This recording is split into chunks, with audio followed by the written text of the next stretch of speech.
ابن عمر رضی اللہ تعالیٰ عنہ حضور اقدس صلی اللہ علیہ وآلہ وسلم کا ارشاد نقل کرتے ہیں کہ 3 آدمی ایسے ہیں جن کو قیامت کا خوف دامن گیر نہ ہوگا، نہ ان کو حساب کتاب دینا پڑے گا۔ اتنے مخلوق اپنے حساب کتاب سے فارغ ہو وہ مشک کے ٹیلوں پر تفریح کریں گے۔ ایک وہ شخص جس نے اللہ کے واسطے قرآن شریف پڑھا اور امامت کی اس طرح پر کہ مقتدی اس سے راضی رہے۔ دوسرا وہ شخص جو لوگوں کو نماز کے لیے بلاتا ہو صرف اللہ کے واسطے۔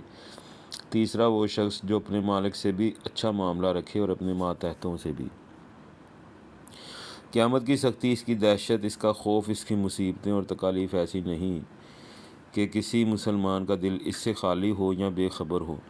اس دن میں کسی بات کی وجہ سے بے فکری نصیب ہو جاوے، یہ بھی لاکھوں نعمتوں سے بڑھ کر اور کروڑوں راحتوں سے مغتنم ہے۔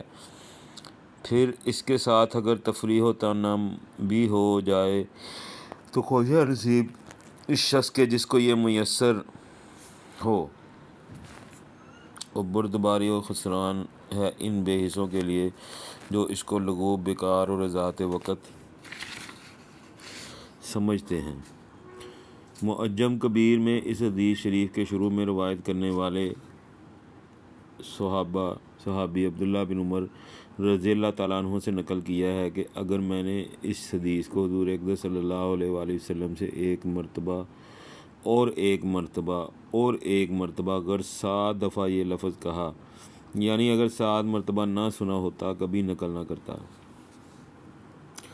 ابو ذر رضی اللہ تعالیٰ عنہ کہتے ہیں کہ حضور اقدس صلی اللہ علیہ وآلہ وسلم نے ارشاد فرمایا کہ اے ابو ذر، اگر تو صبح کو جا کر ایک آیت کلام اللہ کی شریف کی سیکھ لے تو نوافل کی 100 رکعت سے افضل ہے، اور اگر ایک باب علم کا سیکھ لے تو خواہ اس پر وقت وہ معمول با ہو یا نہ ہو تو 1000 رکعت نفل پڑھنے سے بہتر ہے۔ بہت سی احادیث اس مضمون میں وارد ہیں کہ علم کا سیکھنا عبادت سے افضل ہے۔ فضائل علم میں جس قدر روایات وارد ہوئی ہیں ان کا احاطہ بالخصوص اس مختصر رسالہ میں دشوار ہے۔ حضور اقدس صلی اللہ علیہ وآلہ وسلم کا ارشاد ہے کہ عالم کی عابد پر فضیلت ایسی ہے جیسا کہ میری فضیلت تم میں سے ادنیٰ شخص پر ہو۔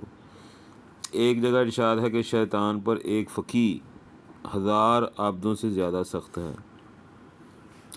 ابو ہریرہ رضی اللہ تعالیٰ عنہ نے حضور اقدس صلی اللہ علیہ وآلہ وسلم سے نقل کیا ہے کہ جو شخص 10 آیتوں کی تلاوت کسی رات میں کرے وہ اس رات میں غافلین سے شمار نہ ہوگا۔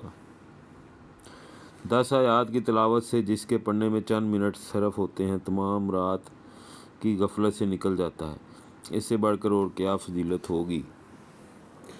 ابو ہریرہ رضی اللہ تعالیٰ عنہ نے حضور اقدس صلی اللہ علیہ وآلہ وسلم کا ارشاد نقل کیا ہے کہ جو شخص ان 5 منفرد نمازوں پر مداومت کرے وہ غافلین سے نہ لکھا جاوے گا۔